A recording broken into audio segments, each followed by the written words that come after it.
readers, I'm Amy and I'm your nonfiction feminist. Today is the start of my new video series that I have decided to call I Don't Read That. There are so many times where I tell people I don't read middle grade, or I don't read young adult, or I don't read insert author or genre here. So here I am with this series to let you know the books that I do like out of genres that I don't generally read. We all have genres that we're just not into, but that doesn't mean that we don't find books every now and then from those genres that we actually genuinely really end up enjoying. So to get this started, I have decided to do young adult. I don't read young adult. That is what I tell people. That's why I'm calling this series I Don't Read That. Young adult is something that I used to really read a lot, especially around like late junior high, early high school. It was more in my age group. In saying that, I'm largely talking about the writing style. I'm someone who relies a lot on writing style. It's not so much about the content as about how the author presents the content. And for me, young adult books just don't have the sentence complexity that I generally look for in books that I really enjoy. I find that books meant for younger readers address a lot of romance, which that would be another great I don't read that topic. And they also deal with simpler sentence structure, and to me that's just not what I consider good writing at this time in my life. As an adult, in my adult life, I look for adult writing and adult experiences. Do you have an opinion on that? Okay. Amadeus has opinions on this as well. He also just made me drop a book. Very, very rude cat to interrupt my video like this. In going through my shelves, I really tried to distinguish between the books that I had that are middle grade and the books that are young adult. For me, the line largely lies in the point in my life at which I read those books. So Holes, in looking it up online, is more of a young adult book, but I read it whenever I was in middle school. The Thief Lord, which is another book I really love, on Google is more of a middle grade book, whereas I feel like I read it throughout middle school and junior high and high school and loved it every time. So I consider it more of a young adult book. But I'm going with Dr. Google today. So Holes, like I said, is one that I read in middle school. It was one of those like metal books that they wanted us to read so we could say that we read it. I don't know, it was part of our reading program thing. I adored this book. Most of you probably know the story already, but you have a kid, he's offered an opportunity to go camping for the summer instead of going to, I think it was a juvenile detention center or something, because he stole a pair of shoes. So he goes to this camping spot, and it's basically the middle of this dried up lake. You dig a 5-foot hole every single day, 5 feet wide, 5 feet deep. You measure by your shovel. You grow your blisters on your hands, and that shows how long you've been there and how much work you've done. And there's very, very little water. And the story just explodes. It's so much more than this terrible camping experience, because I think that's what they called it. And it just turns into this story of history and like thievery and hidden treasure, and it was so amazing. And it was I consider it a very complex storyline considering the age that it's written for. That could be my own personal discrimination against young adult books, but from what I've read, they're not generally particularly complex. So to see this kind of complexity was awesome. I absolutely adored this book. I still read this book. I actually need to reread it sometime this year, I think, because this is always fantastic. This is Golden Boy by Abigail Tartland. I try to find books, like I seek out books that involve intersex characters, because they're not a character that is brought up in books very often. and I found... Stop! Cat is chewing on my foot, and it kind of hurts. And now he's being cute. And... Dude, no! Playful cat today. Anyways, what was I saying?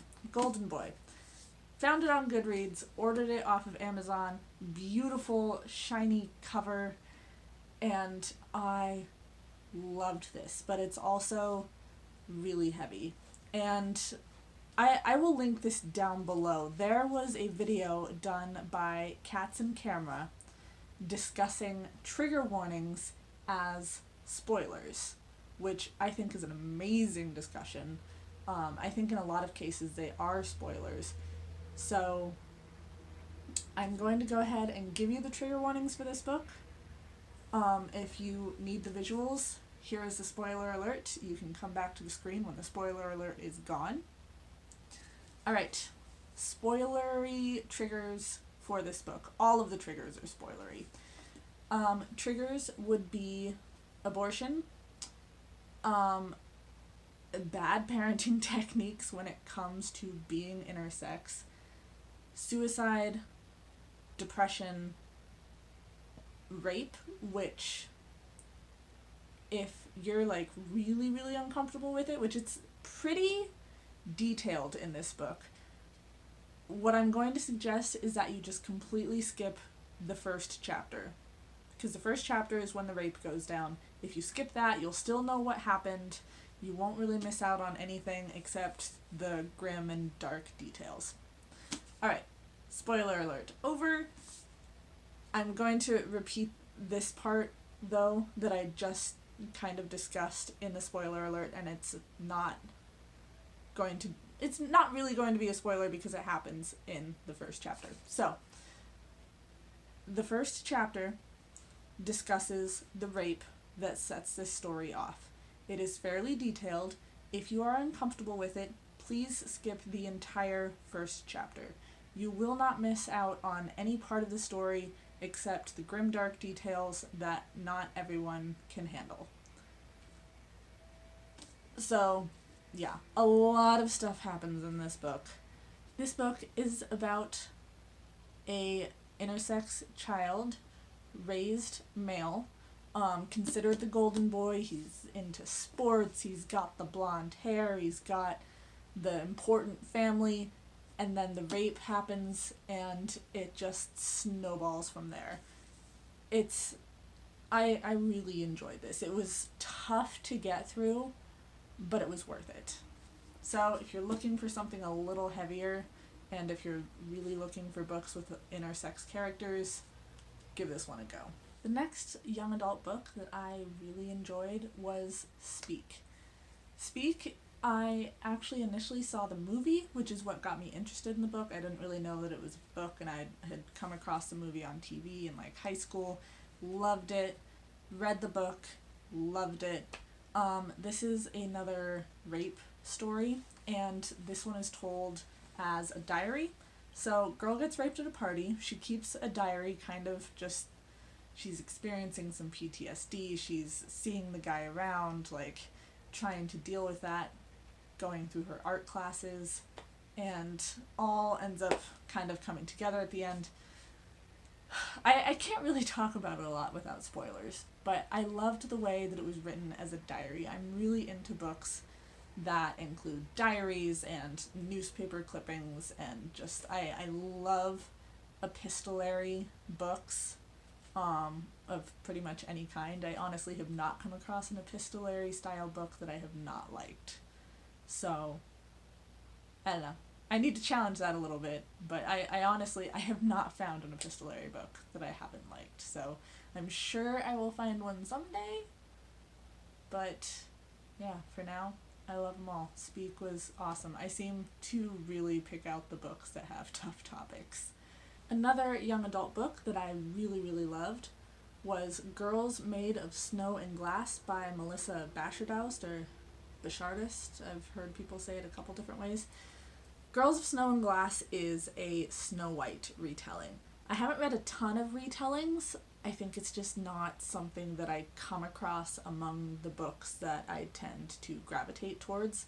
That said, I am very interested in reading retellings. If you have some great recommendations that you'd like to put in the comments down below. But yeah, amazing, amazing Snow White retelling. It focuses on Snow White and the stepmother, who are of course the main characters in the original story. It kind of goes back and forth between the perspectives, and it just really explores the relationship between the daughter and the stepmother. And she's not just the evil stepmother, and Snow White's not just the perfect stepdaughter that she's like super jealous of all the time. Like, there's a relationship here. You explore that relationship, you dive into the nitty gritty, and it was awesome. Like, 5 stars, great book, great retelling, would recommend it to anyone and everyone who's even slightly interested in fantasy or fairy tales. Check it out.